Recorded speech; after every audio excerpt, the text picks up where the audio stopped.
I'll see you in the other end. Okay. So, The Little Match Girl by Hans Christian Andersen. Lean all the way back and enjoy. It was dreadfully cold. It was snowing fast and was almost dark as evening came on. The last evening of the year. In the cold and the darkness, there went along the street a poor little girl, bareheaded and with naked feet.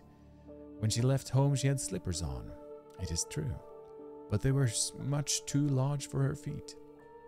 Slippers that her mother had used till then, and the poor little girl lost them in running across the street when two carriages were passing terribly fast.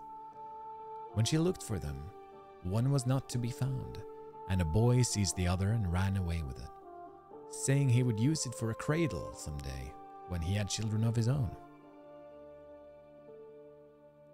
So on the little girl went with her bare feet that were red and blue with cold. In an old apron that she wore were bundles of matches, and she carried a bundle also in her hand. No one had bought so much as a bunch all the long day, and no one had given her a penny. Poor little girl, shivering with cold and hunger, she crept along, a perfect picture of misery. The snowflakes fell on her long flaxen hair, which hung in pretty curls about her throat, but she thought not of her beauty nor of the cold. Lights gleamed in every window, and there came to her the savory smell of roast goose, for it was New Year's Eve, and it was this of which she thought. In a corner formed by two houses, one of which projected beyond the other, she sat cowering down. She had drawn under her little feet, but still she grew colder and colder. Yet she dared not go home, for she had sold no matches and could not bring a penny of money. Her father would certainly beat her, and, besides, it was cold enough at home, for they had only the house roof above them, and though the largest holes had been stopped with straws and rags, there were left many through which the cold wind could whistle. And now her little hands were nearly frozen with cold. Alas, a single match might do her good, if she might only draw it from the bundle, rub it against the wall, and warm her fingers by it. So at last she drew one out. Whisht! How it blazed and burned. It gave out a warm, bright flame like a little candle as she held her hands over it. A wonderful little light it was. It really seemed to the little girl as if she sat before a great iron stove with polished brass feet and a brass shovel and tongs. So blessedly it burned that the little maiden stretched out her feet to warm them also. How comfortable she was! But lo, the flame went out. The stove vanished, and nothing remained but the little burned match in her hand. She rubbed another match against the wall. It burned brightly, and where the light fell upon the wall it became transparent like a veil, so that she could see through it into another room. A snow-white cloth was spread upon the table, on which was a beautiful china dinner service, while a roast goose stuffed with apples and prunes steamed famously and set forth a most savory smell. And what was more delightful still and wonderful, the goose jumped from the dish with knife and fork still in its breast and waddled along the floor straight to the little girl. But the match went out then, and nothing was left to her but the thick, damp wall.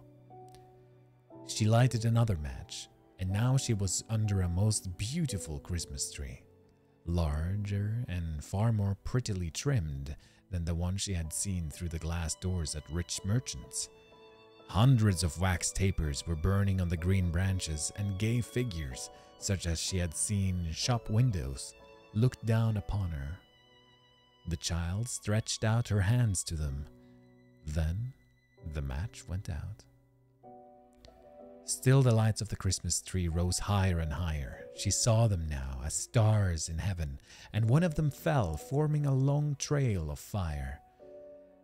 "Now someone is dying," murmured the child softly, For her grandmother, the only person who had loved her and who was now dead, had told her that whenever a star falls, a soul mounts up to God. She struck yet another match against the wall, and again it was light, and in the brightness there appeared before her the dear old grandmother, bright and radiant, yet sweet and mild, and happy as she had never looked on earth. "Oh, grandmother," cried the child, "take me with you. I know you will go away when the match burns out. You, too, will vanish, like the warm stove, the splendid New Year's feast, the beautiful Christmas tree." And lest her grandmother should disappear, she rubbed the whole bundle of matches against the wall, and the matches burned with such a brilliant light that it became brighter than noonday. Her grandmother had never looked so grand and beautiful. She took the little girl in her arms, and both flew together joyously and gloriously, mounting higher and higher, far above the earth. And for them there was neither hunger nor cold nor care. They were with God.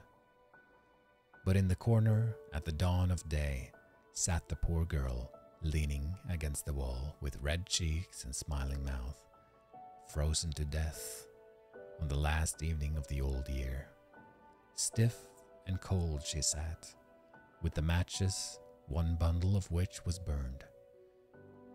She wanted to warm herself, poor little thing, people said. No one imagined what sweet visions she had, or how gloriously she had gone with her grandmother to enter upon the joys of a new year.